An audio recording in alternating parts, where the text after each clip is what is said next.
everyone. Welcome to the 314th episode of the Internet of Things podcast. This is your host, Stacey Higginbotham, and today we have a special co-host for you. Let me introduce you to my former boss and good friend, Om Malik. Hello, Om. How are you? Hello, Stacey. It's good to talk to you again. Wow, 314 episodes. Wonderful. Congratulations. That doesn't even include the episodes that we had when we were at GigaOM. So there's actually like 500 episodes. Yeah, okay. Let's not talk about that. I'm just going to give you credit as being one of the men behind the show. That's all. All right. So in this week's episode... I didn't do nothing. You were the star of that publication. I just am happy that you still put a Giga in your Twitter handle. So I respect that. I'm getting to Giga the same way. Okay. But let's tell you what you're going to hear on the show. We're going to be talking about ARM's new architecture and its vision for computing, which I'm really excited about, y'all. We're going to do an update on component shortages for everybody trying to build connected devices. Bluetooth SIG has a market update. We're going to find out how it's doing, especially with Thread coming up behind it. We've got a review. I've been trying out the Google's new Nest Hub, and we're going to talk about that. Tesla has in-car cameras, and I'm thinking that's a no for me. We also have a huge Broadband Investment Act coming, according to the White House. So we're going to talk about that. And we've got funding for a fitness startup. We're not going to do a guest this week because it's just going to be Om and I, but don't worry. You're still going to get your voicemail and all sorts of other goodies. So let's kick it off with a message from this week's sponsor. Today's show is brought to you by Smart Charging Technologies. They're the developer of Switch Always On. This is a smart IoT DC micro uninterruptible power supply. And this is to improve the power reliability and connectivity of your networking devices. So what this can actually help you do is if your modem falls offline, you can actually remotely restart it. That's the most common use case that I think most of the audience would care about. You can learn more about the limitations of existing power solutions and how you can build resiliency in your IoT applications by reading their white paper at staceyoniot.com/power. Okay.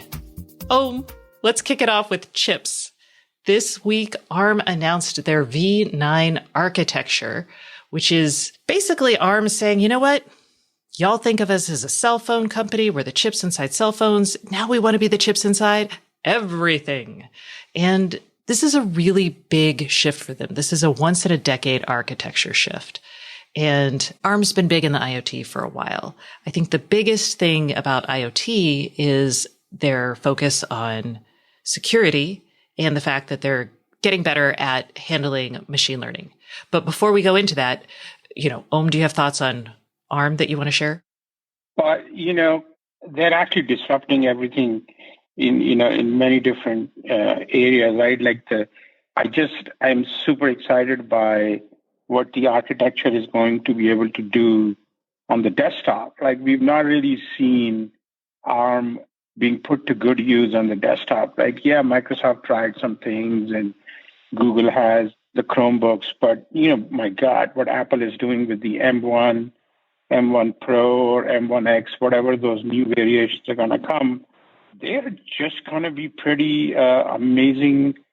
I think that's a fundamentally big shift in like how we think about the desktop. And I think about ARM and now see their paw prints everywhere. I think desktop was the domain where they were not as present. And now I think the Apple showing everyone that there is an opportunity, and, Microsoft and Qualcomm or might be working on something together, and other people might start working on, I bet the Chinese are going to start working on this on their own as well.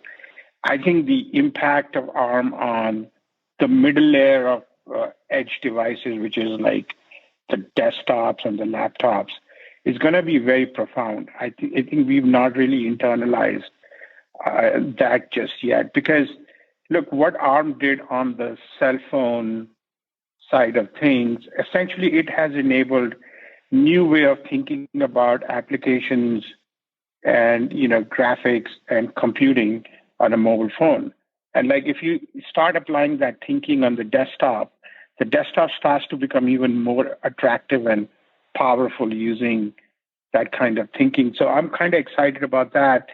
But obviously you're starting to see, the trickle down of ARM in like every little other device. So, I mean, they're clearly, that architecture is becoming more and more omnipresent. And so I'm excited to see, what comes next. And I think this new architecture you're talking about is definitely a huge leap forward. It's like we've entered like a whole new era, right? Security is extremely important in a world which is constantly connected, and everything is actually talking to everything. I think that's the reality. Next 50 years is about everything talking to everything all the time. So security is very important. But more importantly, like, the AI or software is going to mediate pretty much all our interactions, whether machine to machine, machine to humans, humans to humans. And I think it's going to be like you will need like a compute architecture for that, reality. I think ARM is, well equipped for that. It may not be the only one, but for now, they seem to be the team in pole position. Agree. And you're right. And I had forgotten about the switch to computers because I had been waiting for ARM and servers for over a decade now. I remember talking actually to NVIDIA back in like 2008, and they were like, yeah, we're going to put this ARM-based Tegra processor in servers for graphic intensive jobs. And I was like, okay, sure. And we're finally getting there with like in this architectural push it forward. The other thing is this is ARM pushing forth a new vision for computing. And like you said, this is a distributed computing vision. ARM calls it a distributed utility. And they're talking about from servers to cell phones to the individual user devices to gateways to whatever. Everything is going to be, you're going to move your job possibly to where there's actual compute, but also if it's latency sensitive, you're going to keep it to where the edge is. You might keep it where the data is if that's your priority. You're going to see a lot more optimization happening. And that is, like you said, going to take intelligence. And then two, all of this requires trust. And this requires trust at the level of like the user devices, gateways that you may not own or servers you may not own in somebody else's data center. And so ARM is talking about this concept called confidential compute. And their implementation of this is going to be, they call it realms. And a chip has, we talk about this all the time. We talk about secure enclaves. This is basically a physically secured area on a piece of silicon. And with realms, they're saying that they're going to add another physically secure area, and it's also going to have its own operating system, and you can run your applications in there and no one else can get to them. I think of it as like kind of like a container model, but it's not actually a container model, but think of it like a container. So you're going to put your application in this secure realm, and then nothing else can access it but you, is the way you should think about that. And that's very new, very different. We don't know exactly how it's going to work, but ARM's supposedly going to tell us later this year. But I'm really excited about it. Sidebar to that. Apple's been doing it on its chips for a while now. They have a secure area which encrypts and acts as like the security guard for access on many of his mobile devices and even on their desktop. So it's relatively new for the entire world, but the ideas of like processing information on the edge on device, which has become very trendy, and the same with the secure enclave on the chips inside of their devices. Those were actually, they've been around for a couple of years, and now they're actually it's good ideas must be incorporated kind of a thing, and you're starting to see them come to ARM. So, well, Realm is separate than the secure enclave. So it's an additional security feature. Like there's the secure enclave, there's going to be your normal computing, and then you're going to have a Realm. And you're going to start to see more and more of this in other devices also. Like, I don't know if you remember, Like Apple had put that little chip on their computer where you could use your fingerprints to unlock the computer, and it had its own little operating system. So I think we are starting to see people experiment with all these things, and as the insecurity of our devices increases, I think we need chips to be doing much more than just the software. To your point about ARM, like I have a couple of questions for you on that. One is that it's like, they're talking about this architecture, this big shift. How long before actually the software side of things start to take advantage of all this? I think that's the big question. I think the chip industry has always been very good at, coming up with interesting, solutions. And yet we live in a world where fewer and fewer people in the software development side actually think about all the capabilities, semiconductors offer now. So I have hopes. I feel like ARM learned a lot when they went to servers. They were like, yeah, we've got this server stuff. And everyone was like, yay. But because there was no, like VMware wasn't ported to ARM, they didn't have 32-bit. They didn't have a lot of stuff they needed. They learned from not getting the software people on board that time.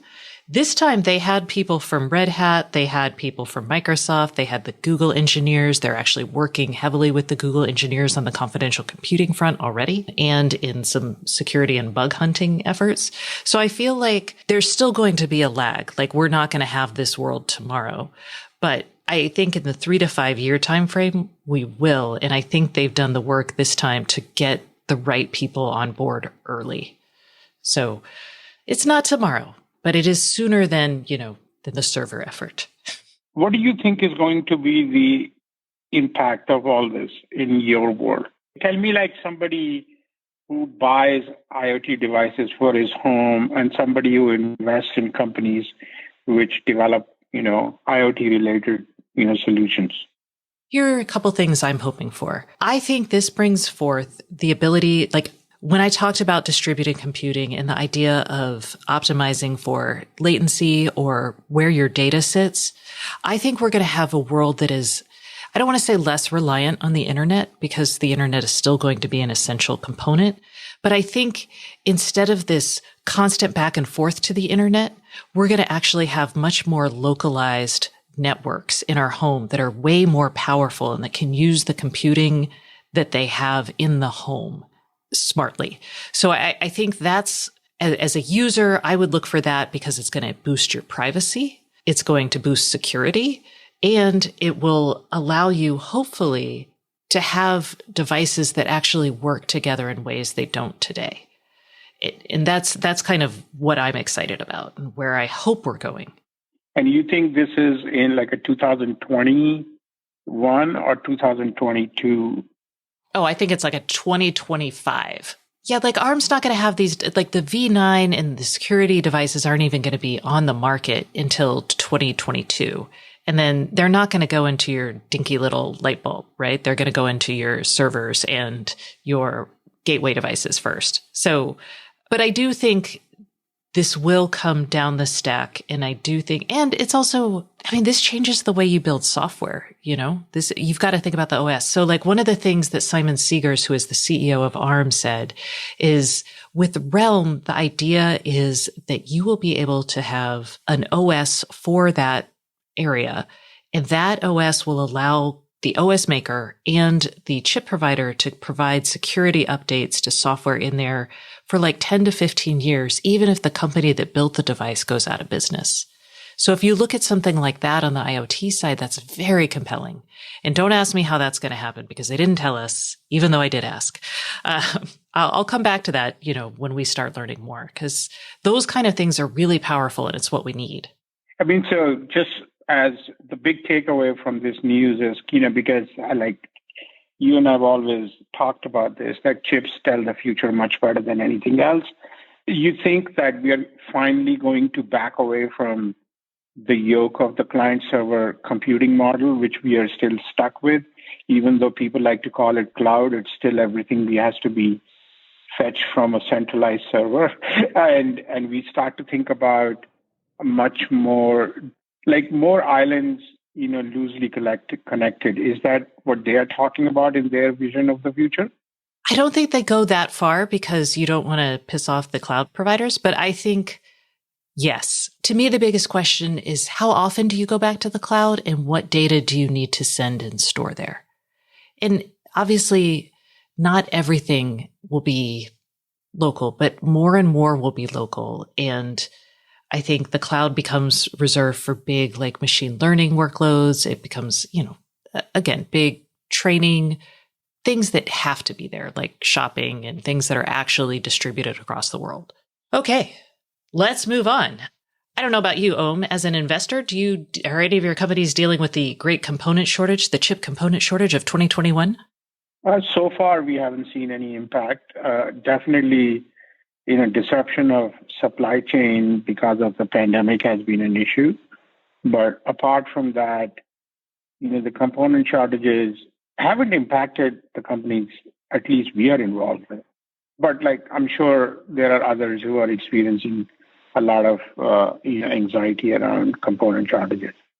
Yeah, it's definitely affected some of the companies in our space. We've talked to some people who've redesigned their boards. We've talked to some people who are ordering double just to make sure they've got everything. And we've got some people I'm still waiting on a June oven that I ordered in October that was supposed to be here in January. I think it's on the ship that was in the Suez. No. Okay. Well, Foxconn says that they expect that the component shortage to happen or to continue until probably 2022, which is unfortunate. And this is even for larger customers like Apple. Well, I don't know about the Apple. I think Apple is much more buffered from all this, yes, given that they buy so far ahead, they plan so far ahead. They basically buy capacity. They use their cash muscle to essentially, buffer them from the reality of real companies, right?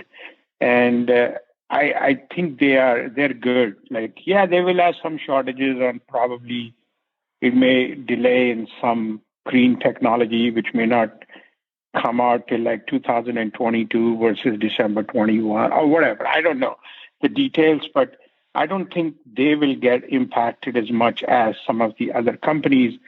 All these car companies have been complaining about that their earnings are being impacted by components and they're not getting enough semiconductors. And first of all, it's a failure of their supply chain management techniques people who are running these businesses didn't really plan accordingly. They could not forecast their own industry well enough, their own demand well enough to order ahead. I think, and on top of that, these car companies don't have enough, cash buffer to kind of plan ahead as much. And I think you're starting to see that is becoming a huge issue now for all of these, whether it's Ford or GM, the German car makers. I haven't read Toyota or Honda complain about it as much, but maybe it's because I wasn't paying attention. But I think you start to see companies which are suffering from component shortages are the ones which don't have the capacity to buy ahead like, Apple or maybe Microsoft can. It's like if you're TSMC, who do you want to make chips first for? Apple or some random car company? The answer is obvious, right? So, it's like money speaks. It is true. Okay. Let's talk about Bluetooth because I'm not going to trash anybody's supply chain efforts because Lord knows I can barely manage my own supply chain. No, I'm not trashing it. I'm just saying is that the reality is that if everybody has capacity constraint of cash more than anything else, you can't really, and if you are not smart about predicting your demand, you're going to get caught in the trap. And that's exactly what's happened to the auto industry. And I think we can look at component shortages in only one lens, which is, there's shortages and everybody's going to get impacted. Or some people will get impacted worse than others who have planned better. And I think that's how it's going to be. That's what I'm trying to say. That I have the startups that are doing well. They raised extra money so they could actually extend their supply chains. So that makes sense. Okay, Bluetooth. They did a market update this week, and It's always good to check in with Bluetooth since it's in just about everything. Couple notes from their update. Basically, overall Bluetooth shipments were flat because of the pandemic. And it's fancy new LE audio tech that we learned about in, it was CES 2020. This is the low energy audio. So Bluetooth, y'all may not know this, but Bluetooth had two separate versions of Bluetooth. Bluetooth LE, which is in all our wearables and that we talk about all the time, and then normal Bluetooth, which was for audio. And to make Bluetooth audio low energy took a lot of work, but they did it, and it came out in 2020 and then nothing because of the pandemic. So that's a little bit late, but hopefully we'll start seeing it coming out next year. And that'll mean your wireless earbuds might use it. They'll be lower power, last for longer, all the things we love, but they will still sound great. Yay. Kevin and I talk a lot about Thread because Kevin and I are both super high on the Thread protocol. And Kevin I think it was last week, was like, I don't know if Bluetooth can keep up with Thread. Well, Bluetooth's contention is that it doesn't have to, because right now it is the main way to provision a smart home device. So what you're seeing is, have you installed a device lately, Om, by any chance? I'm just thinking really hard right now. The latest one I have is the AirPod Max. That doesn't qualify, right? No, because it doesn't. Those are the headphones? Yeah. Oh. I don't know. No okay. Bluetooth. Yep. No. No Bluetooth for you. I bought the Luma Cube, which is like a clone of a Luma Cube, which has it's like the light for Zoom calls. Okay. And it has a Bluetooth connection, which I've not used. I think it says Bluetooth, but it's a $10, $15 light from Amazon. I don't trust it very much, but it just is a bulb. That's what I bought. We'll get into trust in a minute. Sorry. You just caught me by surprise. I have not bought any new device in a while. I was like, what is she talking about? What device? Did I buy anything I didn't know about? So there you go. I'm glad you're not pandemic shopping like the rest of us. Like, what else could I add to my gear? Okay, so the idea, though, is that we use Bluetooth when we provision smart home devices. So we'll still have the radios in there because they're in our phones. So, we'll see. Broadly, wearables grew. Other device categories stayed flat. And then they had a lot of Bluetooth is doing well in the home, and it kind of surprised me. Lighting was one of the big categories, but the other big category was appliances. And I am flummoxed by the idea of smart appliances with Bluetooth because I haven't seen any fridges or washing machines or anything like that, but those are in even more than lighting. And I'm guessing it's a provisioning thing. So for what it's worth, y'all, lighting is where Bluetooth is at, and also possibly in your refrigerator. Yeah, well, I didn't realize that. One of the things which I wanted to do in my apartment was install Brilliant, except I couldn't find an electrician to do it in San Francisco. Either the ones who know how to do it are super busy and booked for months ahead, 6 months.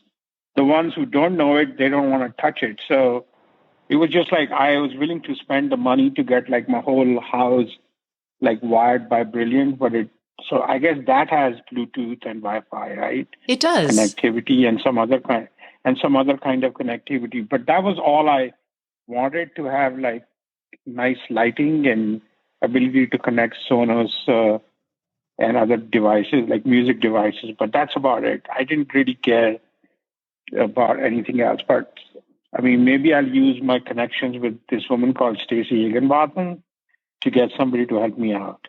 So Brilliant, actually, I installed their version 1 product and it was terrible to install. It was a very difficult lighting install because of the way they set up. They were trying to make it easy, but it didn't work out. So my connections were all loose and it didn't work. They sent Gaurav, who was a wonderful young man, down to my house and he installed them. And the experience was much better, but it was still a lot. But if you are hardcore wanting to make your home smart, Brilliant is a good option. You probably do need an electrician, or I would say, let's get you on the phone with the Brilliant folks and they'll send one of their people over. They're in San Francisco. We'll make it happen. Yeah. Okay. But let's go back to Bluetooth, this new version of Bluetooth. Let's talk about that because I have literally no idea about what the new thing is. So tell me more. I want to know more. You're my guru now. The LE audio. So the LE audio really is it's a new codec to send audio files and have them still sound good over using less energy. There's a secondary component that isn't really part of LE audio, but I think people are building them together. And that is the audio sharing. And this is really interesting. What it is we'll have one person can share to many Bluetooth capable devices. So imagine that they like the idea of a docent giving a tour.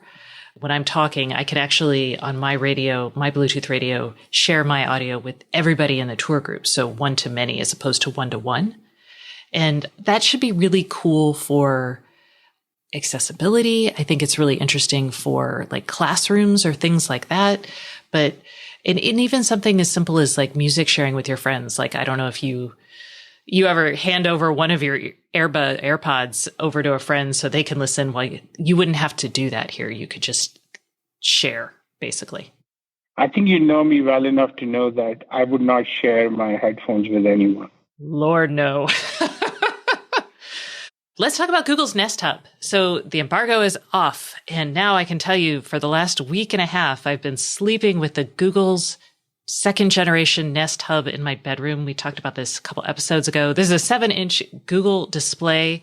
It's basically the same software. The hardware is pretty much the same. They added an additional microphone. They added the Soli radar chip, and they boosted the sound quality, like by boosting the bass on the speaker. So it sounds great. You know, The Verge actually wrote about it and said it was a little laggy. I didn't think it was super laggy, especially compared to my other Google stuff. So not sure about that, but I will say the sleep sensing. So this is what uses the Soli radar. It's basically using radar to measure your chest and breath movements while you sleep. And then it uses the microphones to measure how often you're snoring or coughing. And then it gives you, when you wake up in the morning, you can be like, hey, G, how did I sleep? And it will tell you. And it was actually pretty good. It does have a fault in that when I go to bed really early and I'm reading, sometimes it thinks I'm sleeping when I'm not sleeping. And so then it'll yell at me for sleeping too much. And I didn't think this would bother me, but it really bothers me when Google tells me that I didn't sleep well last night. There's some judgment in the Google voice that I just couldn't handle. But yeah, I would say to you, if you want a small Google display, this is a fine one. It sounds really good. I mean, it's not going to blow out, I wouldn't put it in a big open area, but like in your office, it's a wonderful Google photo frame, if you put your photos on Google, and it controls your smart home really well. That's all wonderful.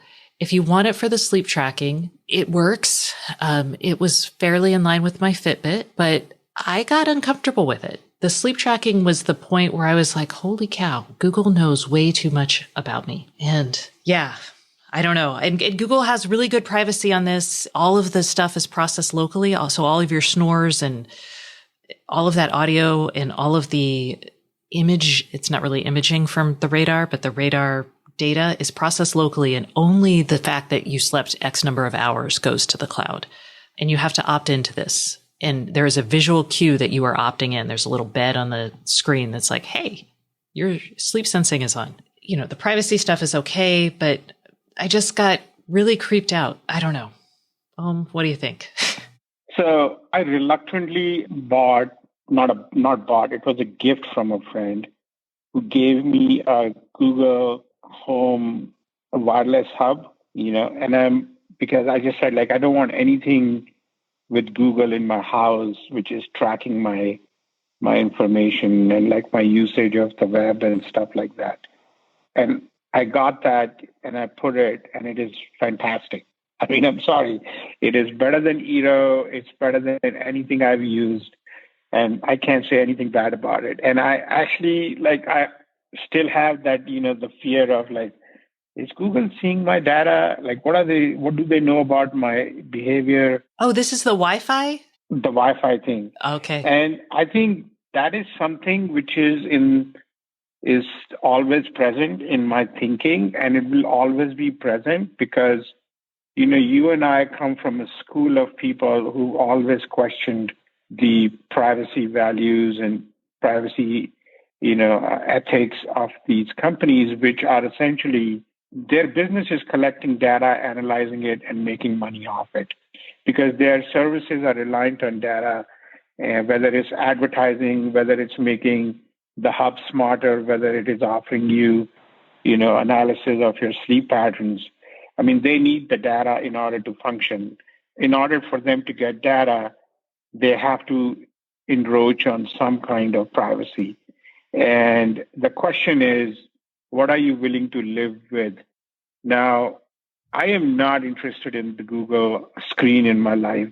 I don't care much about them trying to measure my sleep patterns and stuff like that. But in the hierarchy of, data evil, I would put them in in a separate zone versus something like Facebook. But, Facebook, on day one that they will do evil things. They will listen in. I mean, that is a company with their middle name should be Facebook with evil intentions. Like that's the company. That's their motto. We live with our evil intentions. With Google, they have to remember the risk they have with all this, right? Like they're a big company with making a lot of money, and their reputation and their brand will take a huge risk if they do something crazy and nefarious. So for me, that's like something I think is like makes them less evil than Facebook in that sense, in terms of how much data access they have. But on this specific device, I feel much more safer about Google than some random device off Amazon. I have no idea what I'm buying from Amazon, which Chinese company I'm buying shit from, who has access to that, who can hack into those devices. I'm more worried about those things than I am about Google Nest Hub or anything like that. Like I'm way freaked out about. So I've just stopped buying anything which is, I sent you an email about this also, right? Like, how do I recognize what is a good IoT device? What can I bring into my house and what should I avoid? Because I think right now, at least if Google is smart, they should be using their brand effectively and saying, your data is not going to leak to some random third party or some government in some other place which has access to what you're doing with your information. I think that's what I worry about more than anything else. All these no-name brands, that are selling cheap products. So I recommend, and Kevin and I do the same thing, and we recommend go with a name brand, if at all possible. And before you buy, Google a brand and search for the brand and see how they've responded to vulnerabilities in the past. We also recommend you look for companies that allow for over-the-air software updates and that have bug bounty programs or programs like that they're responsive to people who report issues. It's not like find something with this label, because those labels don't really exist widely yet. But, that's our best practices for buying smart home devices. Don't buy the cheapest thing on Amazon. Yeah, I think you guys could actually offer like a blog on which is like your version of safe IoT devices, like Wirecutter, but with like safer devices to buy. Maybe Kevin could work on it. I think the other thing which I was going to say, the big issue I have with Google is they kill a lot of their projects. So if you buy something from them and like suddenly it's gone, right? Like that would be one thing I would be worried. You mentioned governments here, and Google is one of the companies, and we've reported on this. There's police departments and law enforcement looking for, they call them geofencing warrants, where they're basically looking for the number of people or the number of devices that were in a certain area at a certain time. So they send those out, and then the user whose data has been requested usually gets an email from Google saying, hey, here's a case number. These people have asked for your information. You have a week to respond. And that's all they get. And I'm imagining now that Google knows, it knows if I've been sleeping in my bed, like quite literally. That is really interesting possible data for law enforcement. Or, we're even seeing ICE, Immigration and Customs, start to try to access this data for people they're interested in deporting. And that scares me. I know that Google, I don't know. I don't know that Google can't respond a little bit better, but it puts a huge burden on the person who might be dealing with this, in the sense that if I get one of these emails, I actually have to hire a lawyer, find the appropriate law enforcement agency, get the case data to even understand what I'm about to, like, where my data is going. Is it a murder? Is it this? Is it that? That's too high a burden on the end user. And that's what's starting to worry me, because law enforcement are increasingly looking to these data companies, or these companies, in trying to get their data. So that's where I think my concern is. I know, whole new can of worms. Let's talk about in-car cameras in the new Teslas. I'm against them. Yeah, I can't drive, so I don't know what to say on that. I take an Uber and there is a dash cam, so I'm kind of comfortable with the idea of a camera in there. Okay, see, I'm not. My car is my time to sing out loud really badly on the radio. And the idea that these cameras are there just freaks me out. And I would say this is an area like Ford. I'm just going to go Ford and other car companies. Instead of in-car cameras, they're actually looking at things like infrared and even things like radar to figure out, is the driver falling asleep? Are things happening? And I think that is a way less intrusive technology, because radar isn't going to show you picking your nose on the freeway. I'm just imagining, I see this happening all the time, but well, at least it's not on camera, and it's not going to go on the internet one day, possibly. Well, it's a pretty human thing to do, just to be clear. We all do it. And I think the counter argument to what you're saying is that, people, dash cams is one of the fastest growing categories of, auto accessories. Why is that? People really want to buy those, and install them on their own. And they're not, what's the driving, force? And that's today. Fast forward to tomorrow, this camera inside the car camera is a requirement for lower insurance rates for you in your car. What are you going to do then? Are you going to pay more and higher rates because you don't want to install a camera in your car? I mean, yes. I think we all look at these things in isolation. You talk about, you just mentioned about the police departments asking for information about people and user not knowing what's happening. I mean, what you're really talking about is that we don't really have any comprehensive thinking around how we are going to live with a world where data is constantly streaming about us into repositories, and what are our rights as individuals, and what are the rights of the government with what it can do and how it can use our data against us. Essentially, we have no frameworks. We are using the frameworks of an analog world, which most of them were crafted around the shift to the industrial society.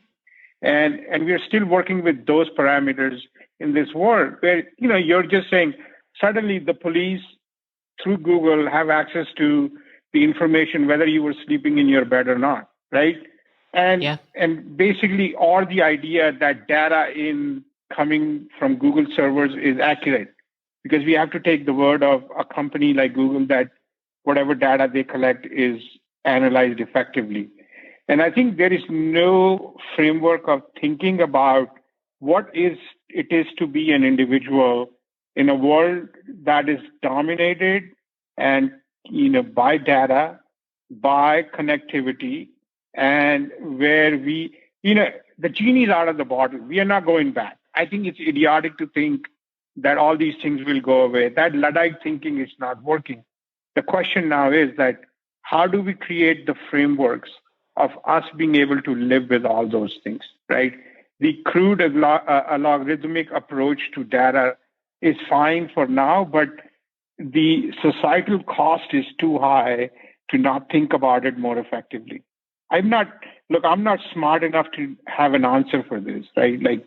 I think this is where people who are constitutional theorists and lawyers and sociologists, they need to kind of come together and try to think about how do you define an individual and individual's rights in this really hyper-connected world, whether it is a Google Hub or whether it is Tesla Cam or anything. It's like, Ring cameras on outside. Like, so you're walking by somebody's door, you're getting tapped. You can call it surveillance state. I'm just saying this is just connected reality, okay? And we need to really be thinking about what the world should be in this time and what we, the people, should be able to understand that these are our rights. And I don't think we have that. No one actually talks about it. They just talk about like one single thing and react to it, and there is a lot of outrage, and then people go away. But, unless we have something more comprehensive, companies are going to do what companies are going to do. They're going to sell things which will let them sell things. It is true.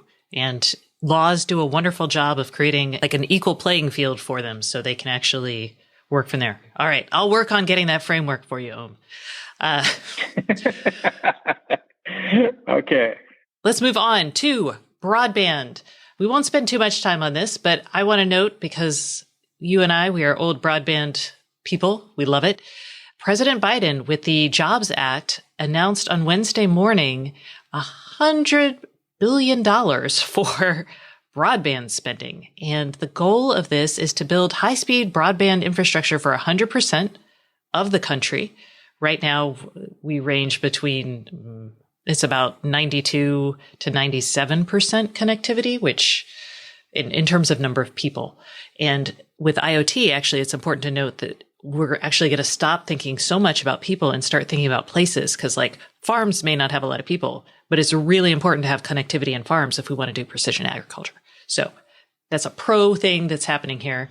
As part of this, they're going to try to reduce the cost of broadband internet service and promote more people to take it. The FCC during the pandemic has really pushed hard to create broadband credits for giving people broadband for $50 a month for kind of some basic internet access. And by the way, the FCC still measures broadband at 25 megabits per second down and 3 megabits per second up, which is, I think, ridiculously slow. What about you, Om? Multiple things. As somebody who has been a huge broadband proponent, thank God that we are going to spend money on broadband, and we have realized that broadband is like the highway system. We need it in order for the new generation, the next generation of our society to function effectively. So thank God. It's not a political issue. It's a decision which should have been made a long time ago. And at least if we do end up spending that kind of money, it would be interesting, though I would like to know how they're going to spend it, because there are companies like AT&T who are against the idea of even defining what is real broadband as broadband. They think 25 down, 3 up is good enough, because that's what they want to sell. Whereas they are dead against 100 megabits down, 100 megabits up.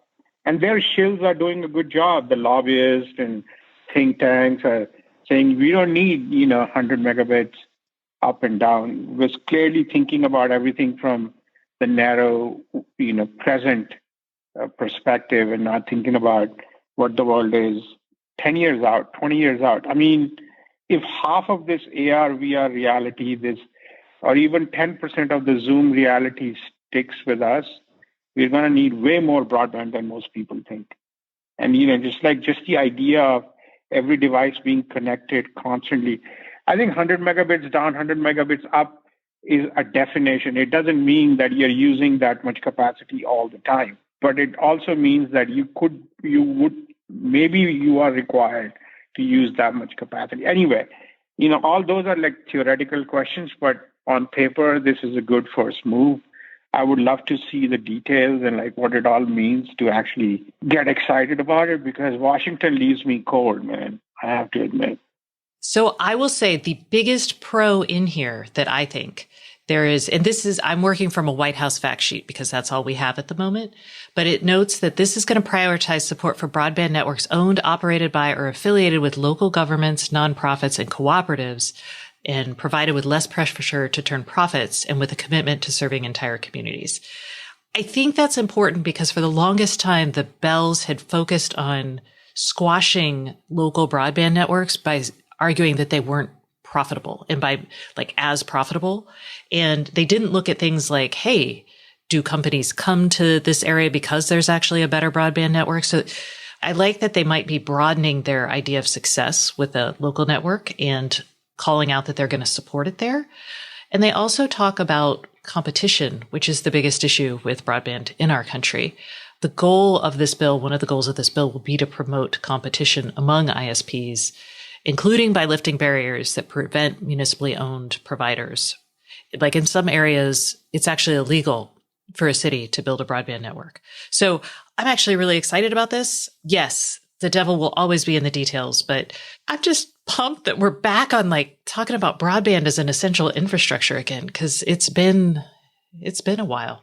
So, okay. Final story. This is just a note because everybody's been home working out on their Pelotons or their gyms. Tonal, which is a company that makes this company makes me laugh because you have to install this thing on your wall. It is a big giant screen that has resistance bands attached to it. And it's a strength training regimen. Imagine a 21st century Bowflex is kind of what I'm thinking. And you have a trainer, you subscribe to the trainer or you subscribe to the service and it walks you through different workouts. So think of Peloton for strength training. And I know you guys have an investment in Peloton, so you can't really talk about this, but Tonal got $250 million in funding. I'm looking forward to the next generation of fitness stuff, I have to say, as someone who has, I've got a Pilates reformer, I've got a rowing machine, I've got an elliptical, I've got weights. I'm like, yes, bring it all together for me. So I'm stoked. IoT doesn't make you work out though. No, it doesn't. But spending a lot of money on a service does, I think. I mean, for me, that's I'm like, oh, heck yeah, I'm working out because I spent money on this. And, that means something to me. I don't know. What gets you to the gym, Om? I'm actually doing intermittent fasting and, using that as a way to get in better shape. It seems to be working. Excellent. Okay. Yeah, there's an app for that, but no IoT yet. Okay. Oh, you know what? We could do an IoT lock on your refrigerator tied to your intermittent fasting app. What do you think? Huh? Okay. I think this conversation has gone on too long. I do too. I suddenly realized that Gigom has been dead for 6 years. There's a reason for that. I can't have this conversation. That's it. This was my lunch conversation with you every day, Stacey. You're tripping me up, man. There we go. All right. Well, it is time for the IoT Podcast Hotline, where we take your questions and answer them. The podcast hotline is brought to you by Very. Very is a fully distributed IoT engineering firm that helps you get your biggest projects fully operational, on time, and on budget. You can discover what Very's multidisciplinary teams can do for you at verypossible.com. We'll be picking our winner for March next week, since we still have, as of this recording, a few hours left for people to call in. But for April, our prize is a smart speaker of your choice. So if you want to give us a call and be entered to win, that number is 512-623-7424. And who knows, we might answer your question. This week's question comes from Marty. Let's hear it. My question is, with summer arriving soon, I wanted to look in getting a smart irrigation meter, multi-zone, and I was wondering what was available. And is there anything that would work on HomeKit yet? And what do you recommend for a smart irrigation timer? Thank you. Okay, Marty, I can answer some of your questions. I don't have the one device that does everything I think you're looking for. The best device for you is probably the Rachio sprinkler systems. You're going to want to go with the Gen 3 because that's the only one that works with HomeKit. It does have a few caveats, like the HomeKit support on it is a little iffy. Some people complain. So I just want to push that out there for you. Now, you mentioned sprinkler control, and you also mentioned metering. So if you want only metering and HomeKit isn't a thing that you want to focus on, Flume is a good option. This is a smart water monitoring system that does indoor and outdoor metering. I had to look up the difference between metering and a sprinkler system for you. They are different. If you want to just meter your outdoor water, what you can do is you can try to lower your wastewater rates. So if you've got like high wastewater treatment, all of your outdoor watering doesn't count against that. So I'm guessing that's why you may want metering, but I don't know. So Flume is an option just to separate those two out. Now, if you are not fancy and you don't have a sprinkler system, I want to recommend for other people looking for their summer watering needs, hose spigots. So these are things that go on your outdoor spigot. Beehive, this was a device that Kevin actually tried. This is for anyone who isn't interested in HomeKit. They do say they'll support HomeKit, but they don't actually yet. Beehive has a device you stick on your hose, and you can set a timer on it and everything. It's $59.99 for the thing on your hose and then a small Wi-Fi bridge plug that's going to allow it to talk to the internet. So that's a great device. I actually have one that I got for my watering needs. And then if you want a HomeKit version of this, Eve Aqua is a good option. That is $99.95. And it is brand new. You want to get the new one with Thread support because, again, we're super high on Thread. Kevin hasn't tested it yet, but it is coming to him and he will be testing it. I will say the prior version, the first version of the Eve Aqua, people complained that it only lasted about a year before the inside started wearing out and it started leaking. So again, we haven't tested the new one. The old one may not last you that long and does not support Thread. So Marty, I hope that helps you get your yard in shape for the summer. And remember, if you have a question for us, give us a call at 512-623-7424. All right, Om, thank you so much for coming on the show this week. It was super fun to have you back. It was great to be back, and thank you for having me. And, actually, it's great to talk about all the things we used to talk about. To be honest, it's been a while since I got to nerd out with you. So the pleasure is all mine. Awesome. All right. Thanks, y'all. That's it for this week. Thanks so much for listening. And remember, if you'd like more IoT news, sign up for my newsletter at stacyoniot.com. We'll see you next week.